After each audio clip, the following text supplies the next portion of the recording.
Exciting news. Every Friday, my Patrick Christie's Tonight Show is going to have a twist to it. We're welcoming some special guests. You. That's right, on Fridays I'm going to be doing my show in front of a live studio audience because this show is about you and what you have to say. It's going to be the same big debates, same big topics, same big opinions. But every Friday night at 9 p.m, you are invited to come on down to Patrick Christie's Tonight to be a part of the action. Only on GB News, the People's Channel, Britain's news channel.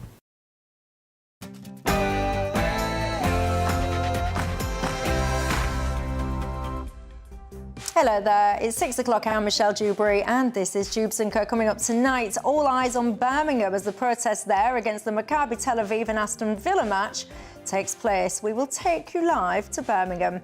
And I lost the courage to save their little angels. I'm so sorry.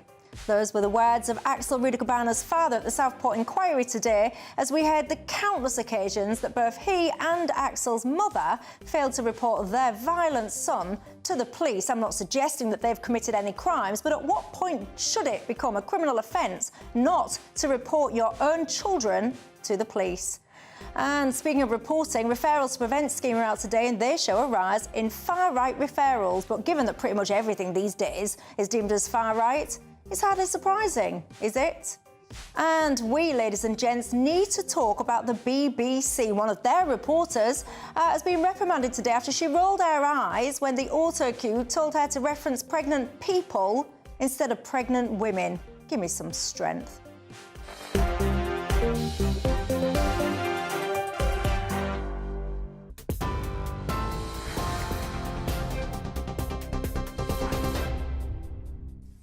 Good evening. The top stories from the GB Newsroom. Culture Secretary Lisa Nandy has said she has been found to have breached the governance code on public appointments in choosing David Cogan as chair of the independent football regulator, including by failing to declare he had donated to her leadership campaign. She has apologised to Prime Minister Sir Keir Starmer for breaching the code.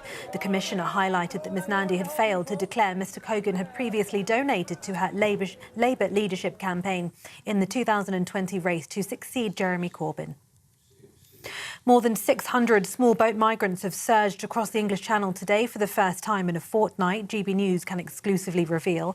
Earlier in the day, 94 migrants had to be rescued by maritime authorities after their boat broke apart 4 miles from the coast of Dunkirk.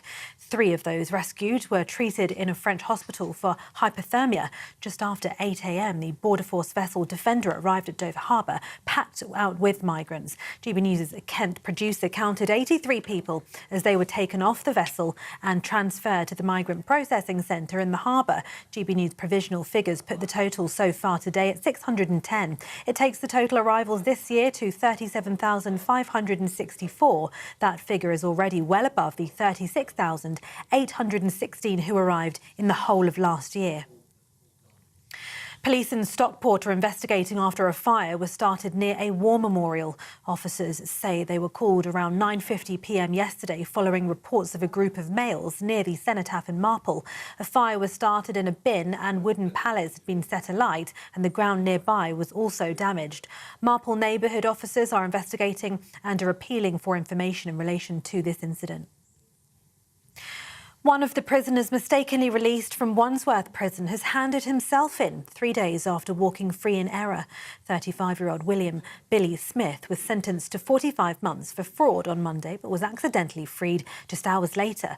The mistake sparked an urgent manhunt until Smith arrived at the prison gates this morning, reportedly telling officers, "I'm the prisoner you're looking for." Deputy Prime Minister David Lammy says he was not equipped with all of the detail about the mistaken prisoner release when he appeared at Prime Minister's questions yesterday. We have found out that the release that has caused concern this week was actually before I introduced those checks just a few weeks ago following the release of Kabatu. And the other prisoner was a court mistake, not in fact a prison mistake. But the truth is I've been in post 2 months. The rate of release by error is too high. It has to come down. That's why I've asked Dame Lynn Owens to look at this, former Deputy Met Commissioner, to review this and come back to me as quickly as she's able to do. A second manhunt continues for 24-year-old Brahim Kadour Sharif, an Algerian national and convicted sex offender still at large after being wrongly released from Wandsworth prison on the 29th of October.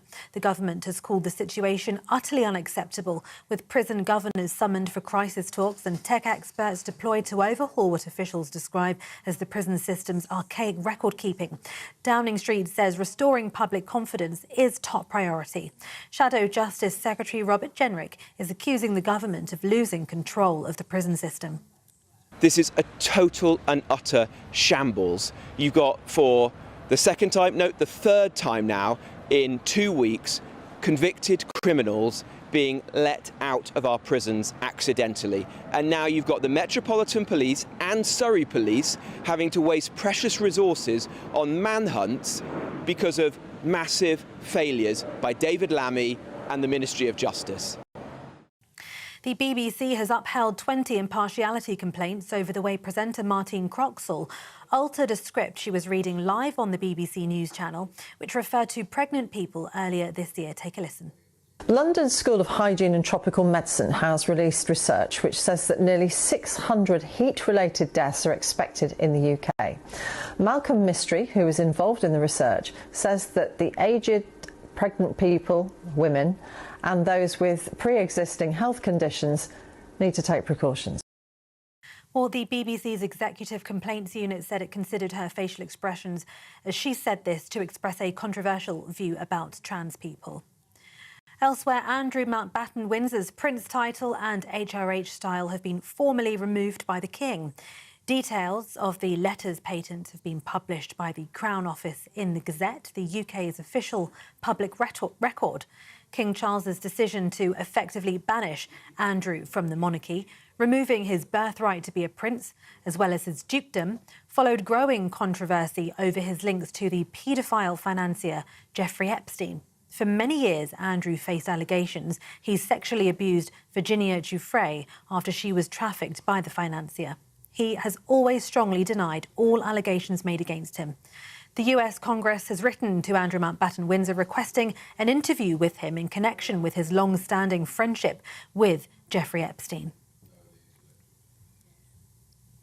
More than 700 police officers will be on duty at Villa Park this evening as Aston Villa take on Maccabi Tel Aviv in around an hour's time in the Europa League amid heightened tensions and planned protests.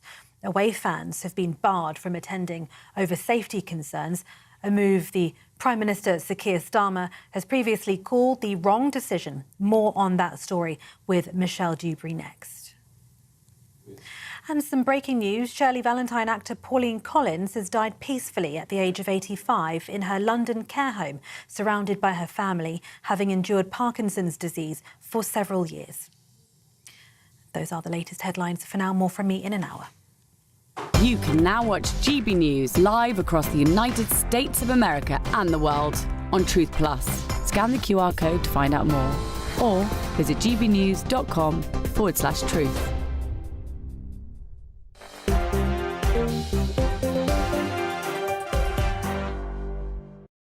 Thank you very much for that, Tatiana. Hello, good evening to each and every single one of you. My name's Michelle Dewberry. This is Dewbs & Co. We're keeping you company until 7 o'clock tonight. Alongside me, I've got the former editor of The Sun, Kelvin Mackenzie. Alongside him, yet again, for the second time this week, ladies and gents. I don't know what's wrong with lefties. I've got an empty chair. Look at this.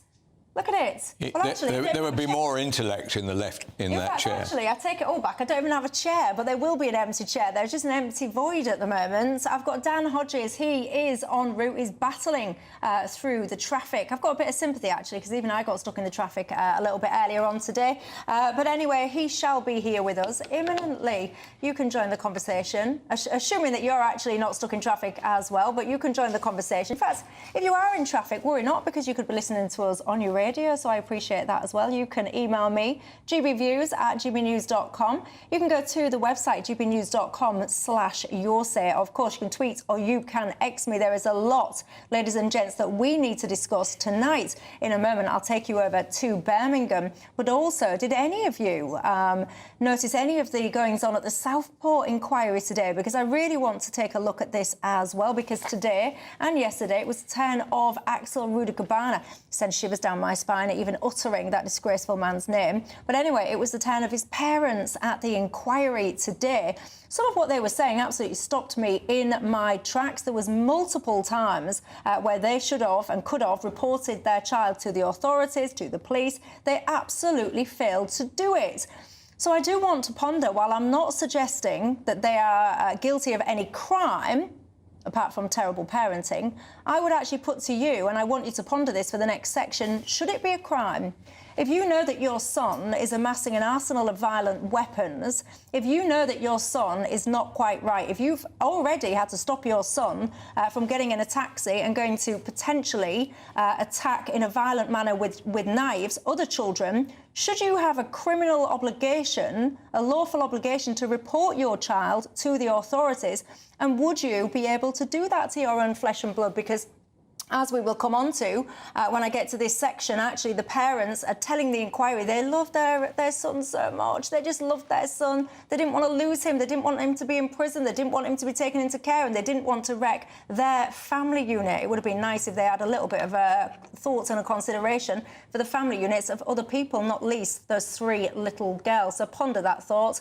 Get in touch. Let me know your opinions. But, of course, tonight, all eyes are on Birmingham. We've followed this. In fact, actually, by a strange twist of fate, Kelvin Mackenzie, it was you and Dan, I think, that was on my panel when it was actually announced. Do you remember that they were going to stop the Tel Aviv fans coming? Of course, we're talking about this match between Tel Aviv and Aston Villa that's taking place, the Europa League, tonight in Birmingham. There's been so much speculation about what's going to happen there. You all know that the fans, Maccabi fans, have been banned. Well, happening right now, and I'll be following this as well throughout the course of the programme, are protests in that local area. So without further ado, let's cross live there to our reporter, Jack Carson. Good evening, Jack. Describe the scene to the viewers. Well, we're on the way actually to the counter protest, Michelle. So I just want to show you some of the preparations that the police are having to do, of course, to try and ensure that those counter protests can be safe. You've got these police officers walking by here. You can see them with their riot helmets on. They've got their batons, all in their high vis. They are some 700 officers are going to be here today. We've seen already officers from different constabularies, force areas around the country, Nottinghamshire, Derbyshire, down into Dorset as well. That is the kind of resource that the police are having to bring in here. And as we just swing around a bit further to the roundabout, you'll see that. Well, that's what you get for swinging round further to the roundabout. You get cut off, quite frankly. I will reconnect to Jack Carson in just a few minutes, worry not.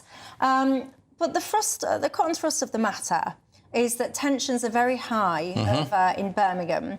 I, for one, personally, I'm a bit worried, actually, about the temperature over there, and I hope that nothing spills out, because as I will show you over the course of this programme, you've got protests, you've got counter-protests, and as you've just been seeing briefly in that clip there, you have got scores to the tune of 700 police officers. What's your thoughts, Kelvin Mackenzie? Well, I wouldn't like to be anybody who knows Birmingham, and the reason why there's an issue in Birmingham is because of the huge number of followers of Islam that live in and around the area, and they are allegedly hopping mad or very angry over Gaza. Supposing you're a Jewish fan of Aston Villa tonight, you've been following Aston Villa for decades, right? Would you wear any of the Jewish apparel when you were making your way to the ground? And actually, would you go to the ground at all? And I find that disgraceful. I hope they turn up. I am hopeful that the Muslim fans who cause so much of a problem over this will decide it is not in their interests, actually, to display violence at the ground. And I'll leave it at that. Well, I will be returning to Jack Carson. He is live in Birmingham. I think there, you just had it blasted out in your eardrums. That was some of the sounds. I'll cross live back there, but also I want to ask you this. Why do you think that anyone has got the right to determine and dictate who is and who is not allowed into their neighbourhood? The independent MP, Ayun Kab, for Birmingham Perry Bar, he has said this is a deliberate, disingenuous move by many to make this a matter of banning Jews and to conflate matters of policing with those of religion. Those who are not welcome in Aston are the hooligans who've had a long history of violence and vile racism. Well, I don't want to state the bleeding obvious or anything like that, but many of you will remember the situation in Amsterdam, where actually there were organised Jew hunts taking place. There were many Maccabi Tel Aviv fans hospitalised, and actually people were sent to prison for some of their behaviour going on there. Well, the problem there is you have we have religion and politics joined together in Birmingham, and he knows that he guarantees himself a good vote at the next election by coming up with those kinds of statements. I'd like to see the guy come on GB News and face cross-questioning from you, me, or somebody else, rather than just issuing tweets about these. Someone put it to me earlier on, actually. Do you know that lawyer guy? You will know the one that I'm talking about. He was the one that actually went on to try and represent those two brothers in Manchester Airport, which, by the way, how come they've not been sentenced yet? But don't even get me started on that. Their pillock of an original lawyer, who obviously then very quickly seemed to have got dropped for whatever reason. He has been very vocal all across social media about this. And someone put to me today, do I want to interview him on the programme tonight? And I've got to tell you, Kelvin, my honest answer to that was no, because I find him such an imbecile that I don't even want to justify his ridiculousn's. Do you know what I mean? Right. Well, I would disagree with you. Why? Because I like people that agree with because his stupidity or his vileness or his disgusting arguments need to be aired so that we know who our enemies are within our country. Well, I saw an element of a clip, and it was a cropped clip, so it didn't have all the context within it. And he was explaining to people that if you want to carry baseball bats, you know, kind of safely in your car without getting stopped by the police, then what you've got to do is make out that you're using it for sporting activities. You know, you've got to have a bat, you've got to have a ball, and you've got to have the catcher mitt, whatever you call it, in order to be able to reasonably suggest to police officers, if they found a bat in your car, that you're using it for sporting activity. Now, if he was here, I'm sure he would tell me he's not doing anything wrong, he's just giving practical, sensible advice. But it makes me think, if Tommy Robinson was doing videos saying, guys, there's a protest not too far away, and if any of you want to carry baseball bats, then what you've got to do is try and make out that you are playing sports, so get a mitt, get a ball, you know, blah, blah, blah. Can you imagine the absolute outcry that they would be, rightly so, by the way, on the streets, on the screens, in the papers? Well, I'm not Tommy Robinson's #1 fan, nor is PR. But do you see that the other day a judge said that he had been picked out by the police in order to be charged, and he was then cleared of everything involved. The strange thing about Tommy Robinson these days is that he keeps on being arrested or keeps being involved in issues and keeps being found innocent. I mean, you're quite right. You're quite right. But why on earth was that guy not arrested? Well, because you give advice like that. You give advice like that, you can be charged. There's no ifs and buts about it. Is it because our police are more scared, right, are more scared about some Muslim activists, and they're less scared about Tommy Robinson? Well, I've got to say again, I repeat, if that lawyer was here, I'm sure that he would say there was absolutely nothing unlawful or wrong in the advice that he is giving. And when it comes to Tommy Robinson, of course, he has also been found guilty of a variety of things, but we did cover that terrorism charge and the not guilty verdict a couple of days ago when it occurred. It does always feel to me that there is a sense among certainly some people, among the powers that be, that they are so desperate to lock him up. And I think actually some of those people would probably be quite delighted if he then got murdered in prison by these extreme Islamist gangs. They are more bothered about getting him away, getting the messenger away and behind bars, than they are of tackling the core issue that he raises of extreme Islamism. That worries me, I've got to tell you. Separate topic, though, of course, going over to Birmingham. I shall return to Jack Carson momentarily, but for now, these are the scenes. This is one protest. I mean, there's multiple protests taking place in that location tonight. I think this one is the Palestinian Solidarity Campaign. This is the campaign, the protest group, of course, that every weekend, I've lost count of how long it's been going on now, but pretty much every single weekend, they certainly bring central London to a standstill in a variety of different places and perhaps as well across other cities. I've got to tell you as well, there have been callings from the independent MP, from that lawyer guy that I just mentioned as well. They are asking people to remain peaceful. They want this to be a peaceful show of strength. We will be following those protests and all will be revealed. The only reason they ask that is because they've won. They've won. The Maccabi fans aren't there, and therefore they can make themselves look generous to a fault. It's quite wrong the Maccabi fans aren't there, and it just goes to show how Islamic and Muslim protests have a much better chance of success than actually if there were Jewish protests like that about a team from Morocco or Saudi Arabia, that would go absolutely nowhere. And so the Jews in our country, regrettably and appallingly, have very little power, are under the cosh all the time, and Islam is actually managing to win big political battles, helped, by the way, by Labour MPs in Muslim strongholds. I remember the scenes in Tower Hamlets the other day. Do you remember when UKIP said that they were going to protest, they were not allowed? And then you saw those scenes of those guys. They were all dressed in black, all concealing their faces. Very intimidating on the streets of Britain. But on the flip side, any Muslims watching this tonight, you might be shouting at your screen saying, hold on a minute, Michelle, we just want to be safe in our own neighbourhoods. We don't want people coming into our neighbourhoods and threatening us. You might put to me that you will be saying Maccabi Tel Aviv, lots of those people, or they have an element of their fan base, which are violent thugs. That's what I can hear you guys shouting at your screen as well. Keep your thoughts coming in. I'll see you in a few minutes.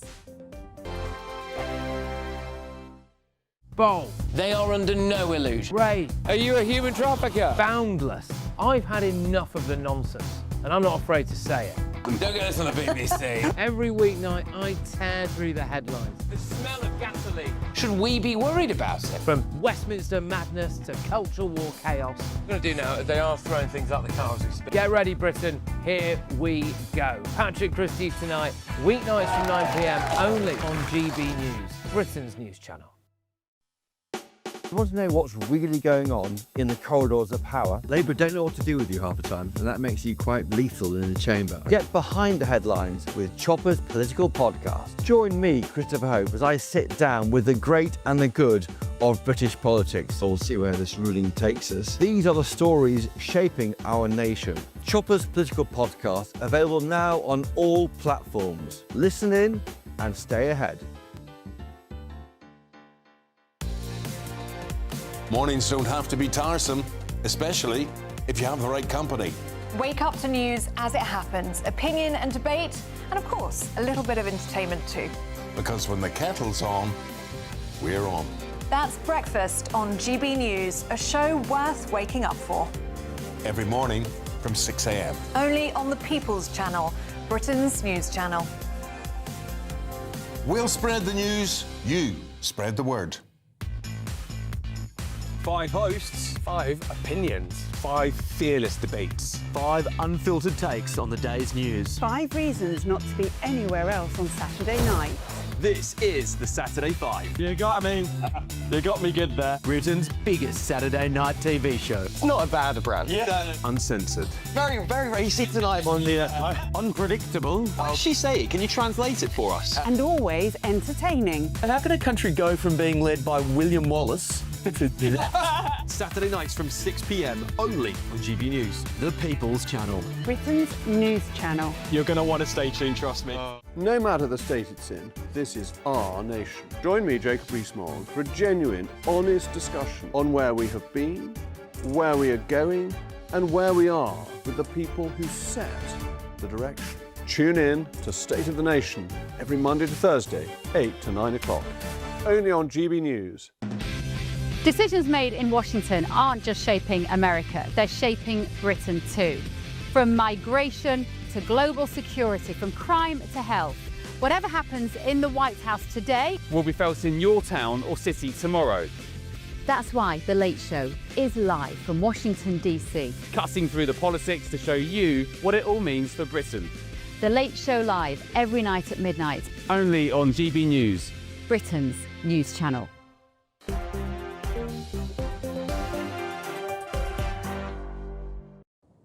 Hello everybody, how are you tonight? Michelle Dewberry with you till 7. I've got only one panellist at this moment in time, but the other one I have on good authority is en route, but for now it's me, you, Herman, Kelvin Mackenzie. Now, if you are a regular viewer to this programme, you know my feelings when it comes to the whole gender ideology. I think it's safe to say that I'm not a believer, I'm not a fan. I believe in biological reality. Many of you might remember this, what happened on the BBC. Let's take a look. This is the presenter, Martine Croxall. Watch. London's School of Hygiene and Tropical Medicine has released research which says that nearly 600 heat-related deaths are expected in the UK. Malcolm Mystery, who is involved in the research, says that the aged, pregnant people, women, and those with pre-existing health conditions need to take precautions.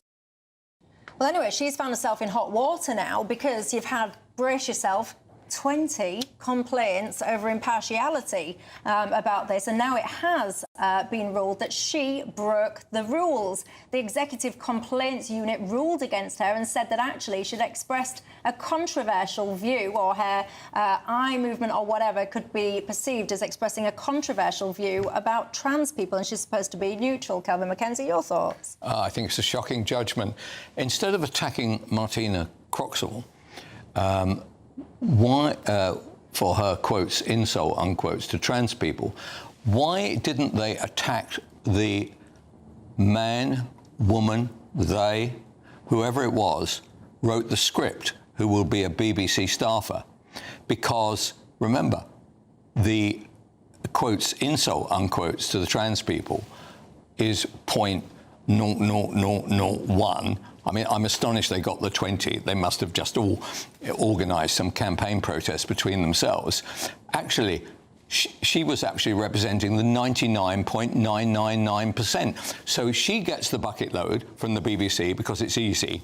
Actually, the person who wrote the script, what right did they, do you get that? Right, what right did they? Did they look at him with his work right on pronouns? What right did they have to write that? Who gave the go-ahead? Was that person an LGBTQ plus whatever activist? What is their background? What made them think that that was a correct way of putting it? And if that person wrote that today, this is how things change. This is, when was this? A year ago, 18 months ago? They would be reprimanded themselves, and that pregnant people line would be cut out. So that's life and time for you. It's a disgraceful decision, and there's another reason in a week in which the BBC have been receiving the most enormous reprimands for making the President of the United States say things he didn't say. Right? Why? How is it that they're getting away with it? $1 million question. The BBC, of course, they've issued a statement and they say the following, giving the strong impression of expressing a personal view on a controversial matter, even if it inadvertently falls short of the BBC's expectations of its presenters and journalists in relation to impartiality. We continuously review our coverage to reflect developments such as the recent Supreme Court ruling. Don't even get me started on the recent Supreme Court ruling, ladies and gents, because it was crystal clear that when it comes to the Equality Act, sex means biological sex. What has happened? Well, I can tell you what's happened. Hardly anyone has followed that through. You still have pathetic organisations that to this day sit there and say, oh, we're waiting for further guidance before we do anything. Pack it in. Seriously, honestly, it infuriates me, and I don't even understand how it can be so-called controversial, the fact that actually a woman is the only sex that can get pregnant. I don't really care what you think in your own head. Hate to break it to you, despite your thoughts and all the rest of it, Kelvin Mackenzie, you would never never have even been able to get pregnant in a month of Sundays because you are a man. Well, I'm glad we've identified that. And if we actually had another guest, perhaps he could have the opposite view. I know, well, yes. The empty chair. I did intend to have a guest providing the other perspective, because I do have to say that other people will be watching this programme, and they, of course, do believe very passionately and very strongly in gender ideology, as, of course, is their right. Coming up after the break, I hope you're sitting down for this one. The Southport inquiry today, it was a 10 of the parents, Axel Ruder Cabana's parents.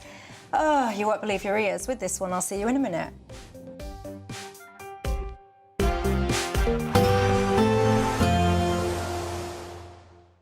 Ready to soak up that holiday sunshine?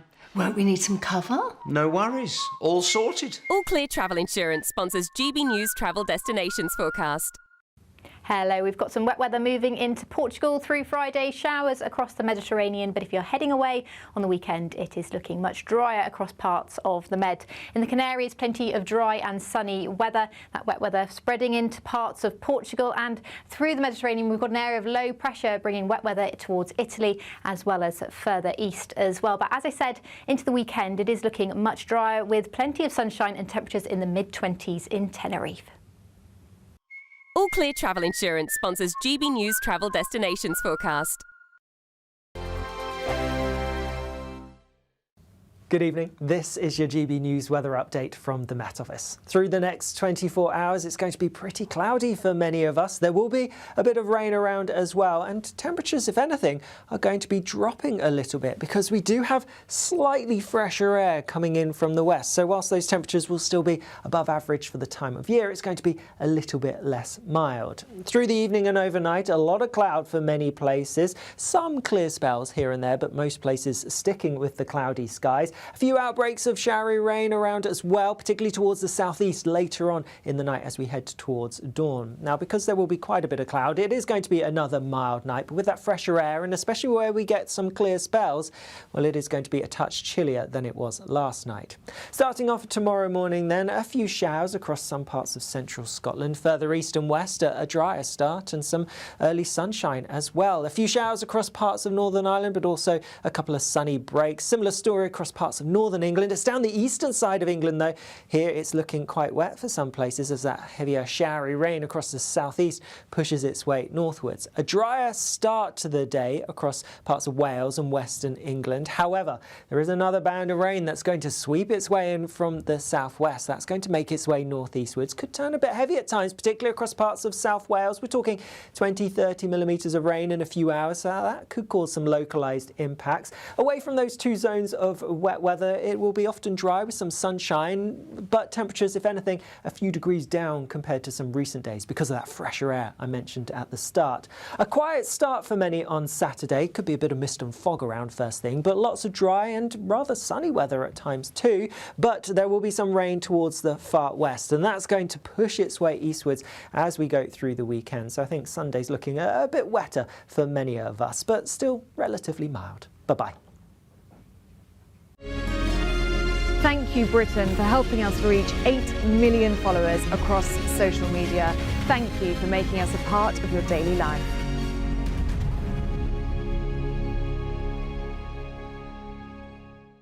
Good evening. This is the latest AI travel news from GBnews.com. The A96 is closed at Moss Todlock due to an incident. Drivers should find alternatives. In Staffordshire, congestion on the A38 northbound between the A5121 at Burton-upon-Trent South and the A5132 is causing delays. In Leicestershire, a collision on the M1 northbound between junctions 21 and 22 has closed one lane. In Kent, road users face a delay on the M25 clockwise between junctions 3 and 4 due to an accident. And on the trains, there is disruption on the Great Western Railway between Reading and Newbury. For more travel news, go to gbnews.com.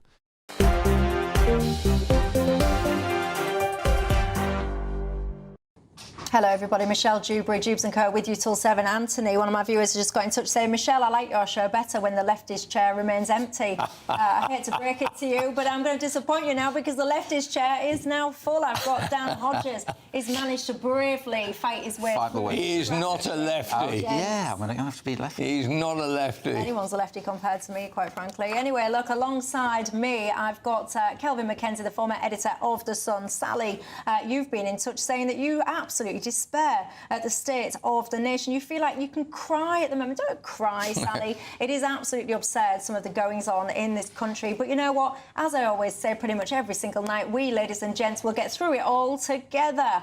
Now, let's cross live back to Birmingham, shall we? We know the story by now. Maccabi Tel Aviv, they will be facing off Aston Villa. I think kickoff is about 8 o'clock tonight. It's been a very controversial match. We all know the reasons why. Let's go to Jack Carson, who's live. Yeah, thank you, Michelle. Well, we're here at the counter-protest now. Of course, last couple of hours, we've shown you the scale of those Palestine protests outside the Trinity Road end of the Aston Villa Stadium. But we're here where the Fight UK rally is combining and will shortly march towards the stadium. Somebody who's been here at the rally and here at the meeting point. Why have you wanted to be here and be part of this counter-protest this evening? Thank you. I mean, I think today is a day we draw a line. You know, we have been protested against, intimidated for 2 years, and now we have a group in Birmingham, the second city of the UK, who are saying we're not welcome here. We're not welcome here because of nationality, because of religion. And it comes a moment where you have to put your foot down and say, no, this is not happening. Enough is enough. Now, they say they are protesting this evening to try and get UEFA to kick Israel out of those competitions. They say that they are peacefully protesting, and they've told us that the Home Secretary and Keir Starmer have almost forced them to come out and protest tonight. So, you know, what is the feeling, you know, from yourself around those protests here? I think it's quite clear they're protesting against one nation and one nation only, and that's the world's only Jewish state. We know the strength of feeling that the community here, the Muslim community, has against Israel as a Jewish state. We've had the anti-Semitic marches through this city, through London, through every major city for 2 years. When they say they're marching to protect the community because of Maccabi Tel Aviv hooliganism, I mean, we know that's absolute rubbish. They try to paint just one team as being uniquely evil, one country as being uniquely evil, and that's the Jewish country. They say we are a uniquely evil people, and quite frankly, that's anti-Semitism through and through. And do you feel that Birmingham is welcoming for people of your faith and who are and recognise themselves as Israeli? Well, I'm not Israeli, but I am Jewish. Birmingham has got a long history of having a Jewish community, and that Jewish community is intimately tied to Israel. That is what Zionism means. It means the relationship between the Jewish people and their ancestral homeland in Israel. And Birmingham has been a welcoming city for people of all faiths, all cultures, all creeds. But now we have one group who are saying, actually, no, this is our city and you're not allowed there. That is not British. That is not the respect and tolerance, the values that we have in this country, to demark an area as being a no-go zone for one group of people, whoever they might be. Thank you so much for giving us those thoughts here at this counter-protest. Some of them starting to line up as well, ready for this march that we know that they're going to have. But earlier on, we were outside the Villa Park Stadium, of course, and we spoke to some of those who have attended the Palestine protest. Take a listen to what they told us. The fact that the barbaric Israeli establishment continues its genocide on our people, and the shameful fact that the likes of Keir Starmer and Shabana Mahmood are actually going against what our lovely West Midlands Police is suggesting. West Midlands Police wanted to stop the fans attending here, not because of us, but because they're a bunch of hooligans, and they had very good intelligence to suggest that. So we are here. We're here for the people. Ahmed Yaqub's here, and we will do this every day, every match, continuously. This is not just something that we're doing today and tomorrow we'll forget. We know the sentiment of the youth here, and if the far right turn up, which they are planning to do a counter-protest down there, we know the youth in this area, they're not going to just stand there while somebody attacks them. They will defend themselves, and they're not going to stand there while somebody attacks their property. They will defend their property. So it's a different sort of demographic to that of Amsterdam.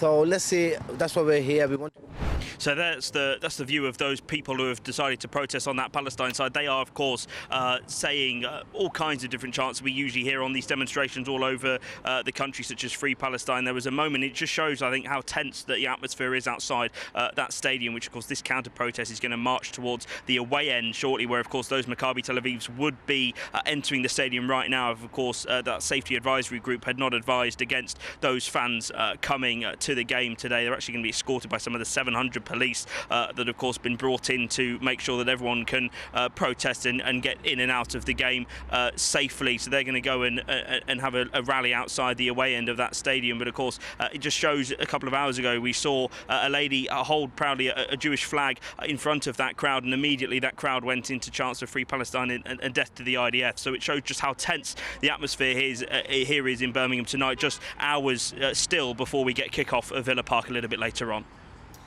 Jack, have one of those kind of sections been put in place where you're not allowed to conceal your face?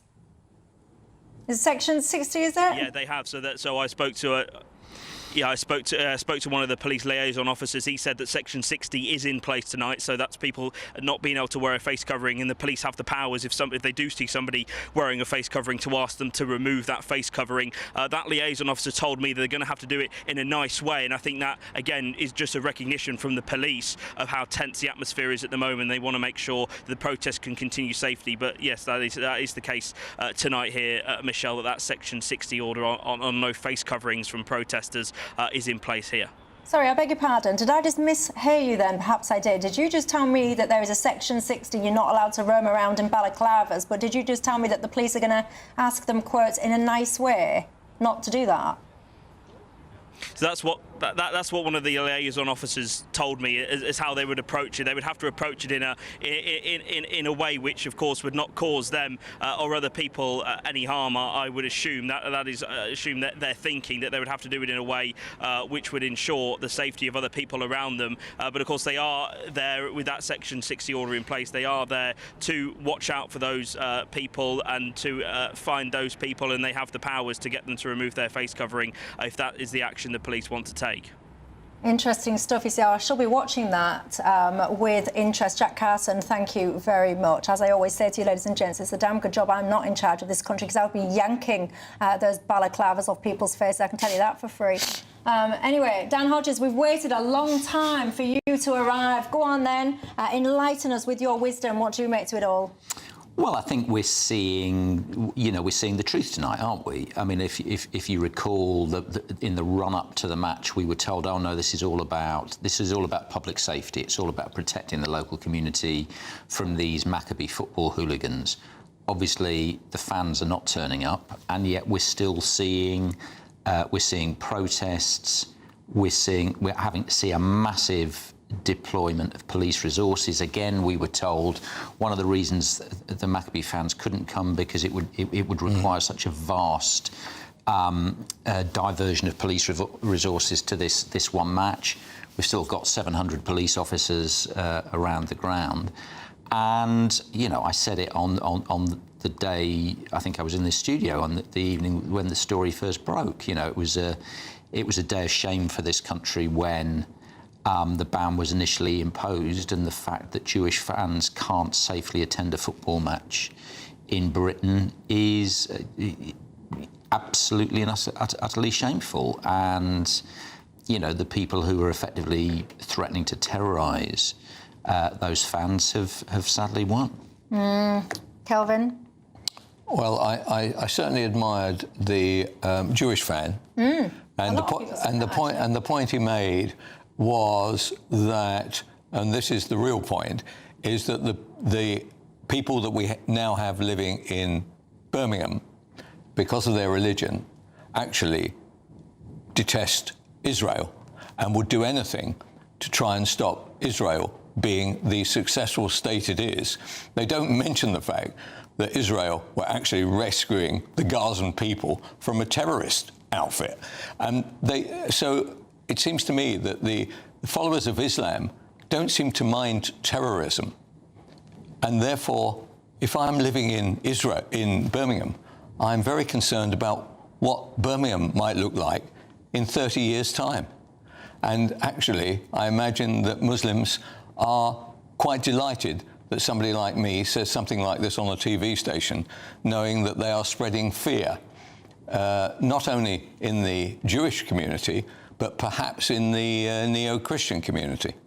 I've got to tell you, of course, the other side of this, if there was anyone sitting here that was supporting the Palestinian side of this, they would be saying, Michelle, we just desperately want the killing of, they would say, babies and children and all the rest of it to stop. That would be their side of the argument.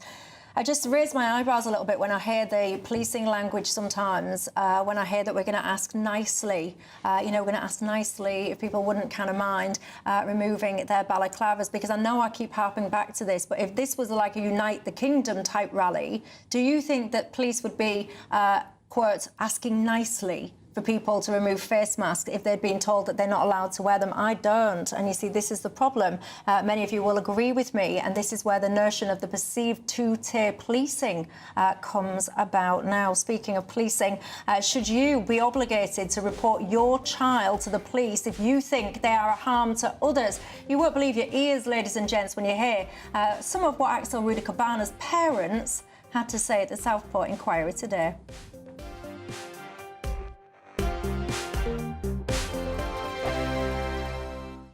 I'm Michelle Dewberry, this is Dewbs & Co with you. Hello everyone, Patrick Christie is here. GB News, Britain's news channel. Access the stories that matter to you. Take the GB News family with you on any device. And as long as you have an internet connection, tune in to GB News anywhere on the planet or beyond. GB News, the People's Channel, Britain's news channel. At GB News, we love to hear from you, our loyal community. So drop us a line at gbnews.com/yoursay.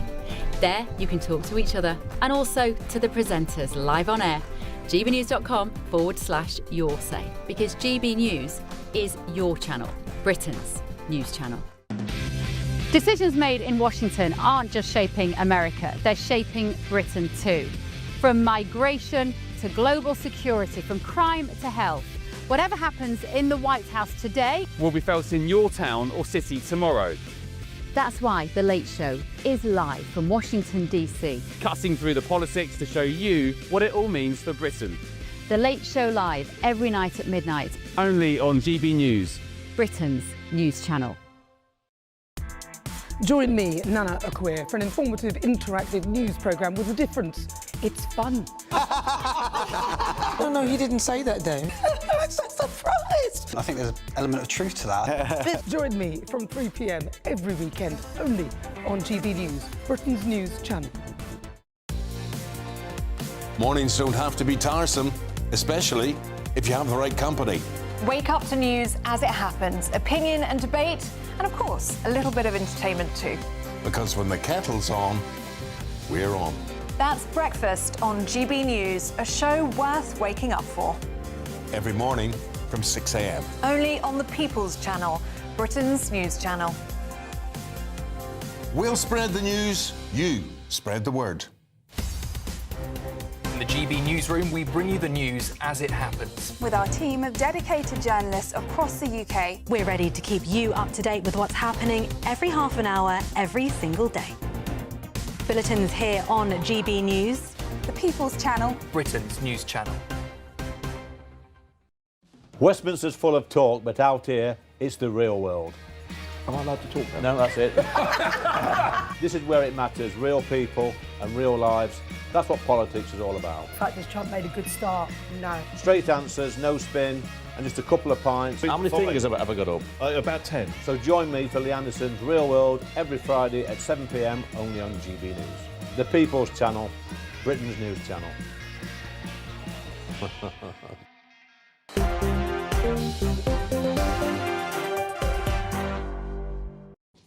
Hi, John. Oh, no, I was just about to say hi, John.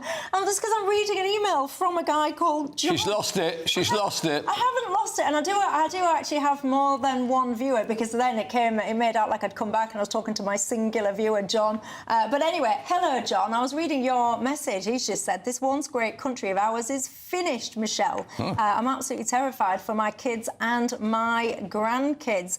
Don't worry, John. We'll all get through it together. You just stick with me. You come here at 6 o'clock and we'll sort it all out. Alongside me, I've got Kelvin McKenzie and I've got Dan Hodges. Now, I'll tell you, this won't make you feel any better, brighter, John, because today, you know, of course, the horrors that went on in Southport. You don't need me to remind them. You know, of course, that the inquiry is taking place. Well, yesterday and today, it was the turn of the parents of, I can't even bring myself almost to say this guy's name, Axel Rudicaban. I hate this guy, absolute coward. Anyway, the things that struck me, of course, the parents went on to say that they are so sorry, profoundly sorry, and all the rest of it to the families of the 3 little girls that were murdered. But there were multiple occasions, Dan, it became evident during the evidence that the family gave. They, in my view, could and should have called the police multiple times over on their own son. They acknowledge this. They say they didn't want to do this, in large part because they didn't want to essentially break up their family unit. They didn't want to see their son go to prison or be taken into care and all the rest of it. It makes me wonder, whilst I'm not accusing these guys of any criminal wrongdoing, should it be a criminal offence in this country not to report your violent children to the police? Well, I think, obviously, you know, it would be very, very hard for any parent to be confronted with the idea that their child could potentially, you know, that they could have created or been part of having in their home someone who was turned out to be such an appalling monster. So I can believe, to an extent, that you know, that was something they couldn't confront. But ultimately, I mean, I have to say, I mean, I think just looking at their testimony and sort of the nature of the issues that were confronting them, they didn't take to the police. I'm going to be completely honest with you. I mean, obviously, they have been investigated. They haven't committed any criminal offence themselves.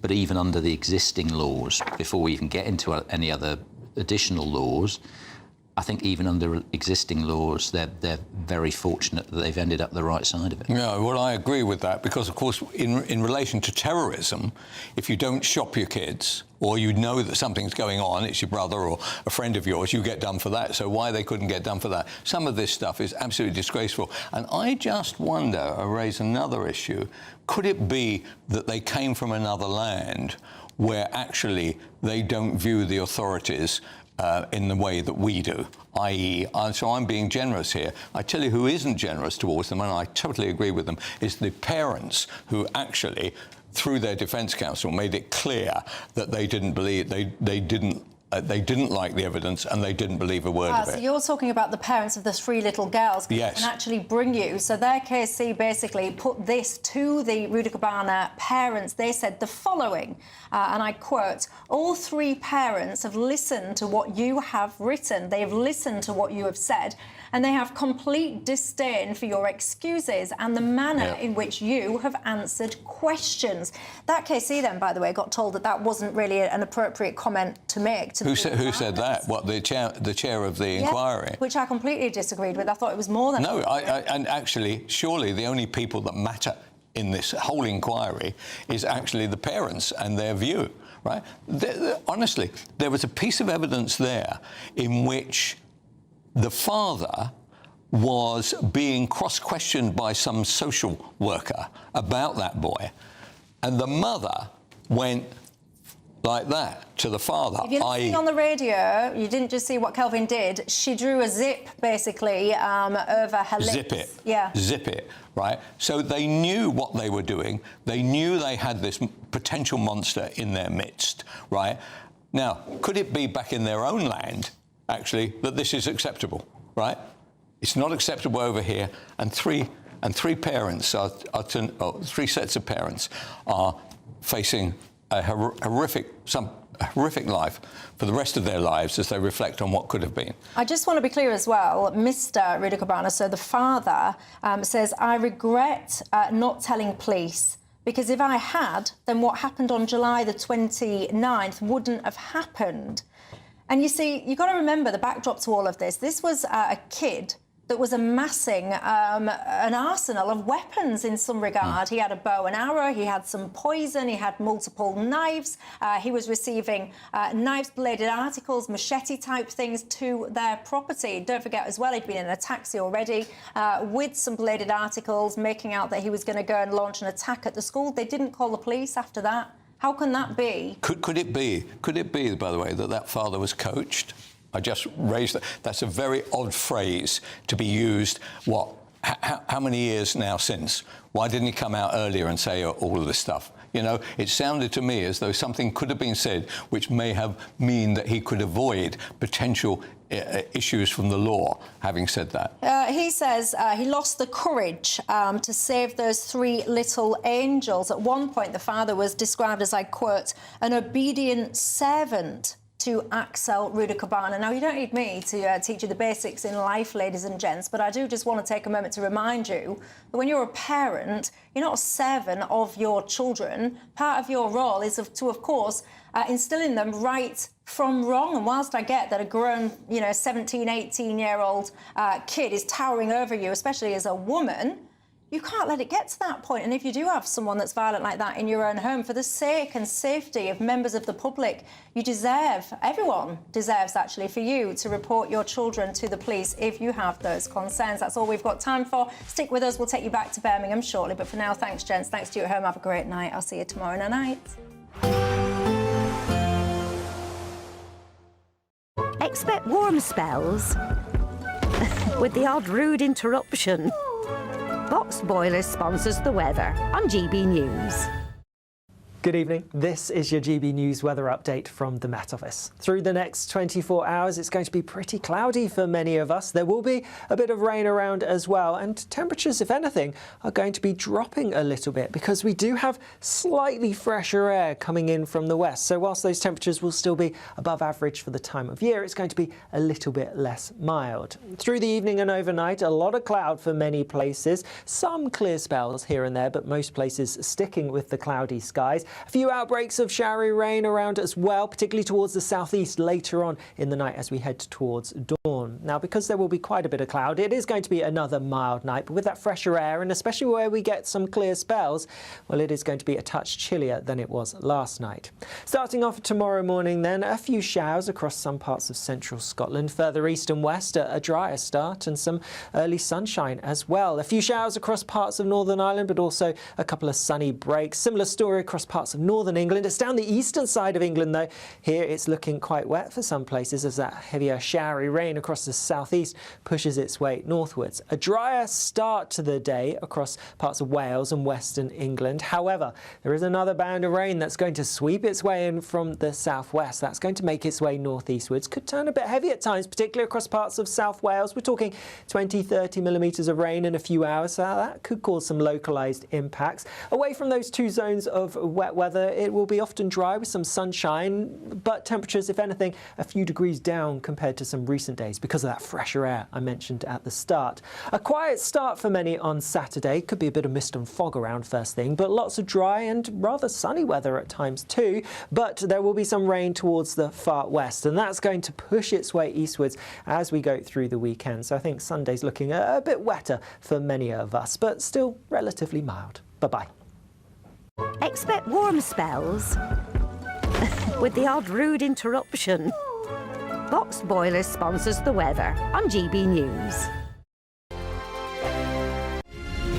Thank you, Britain, for making us the fastest growing news website in the nation, because the truth matters, and so do you.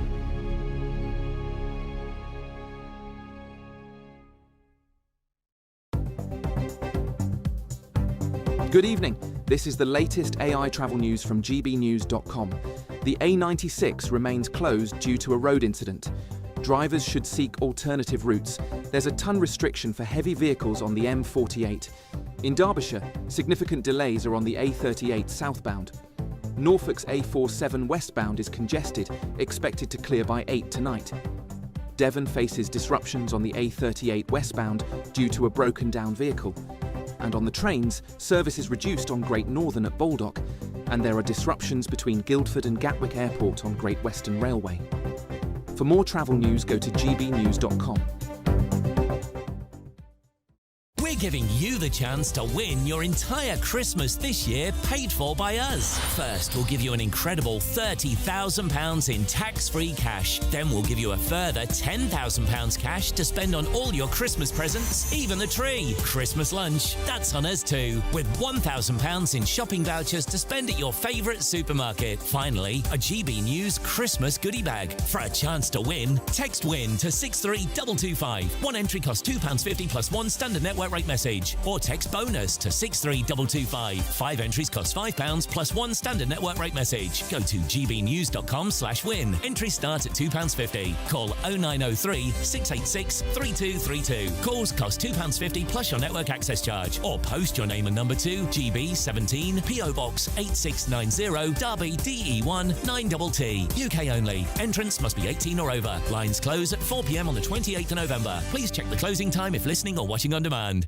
Westminster, the ultimate clique. And you're fighting like rats in a sack. But here on the Camilla Tominey Show, we ask the questions the establishment media is too scared to ask. OK, let me ask you a straight question, because I know you're a straight-talking politician. Whether it's net zero, illegal immigration or law and order, nothing is off limits. You had the power then.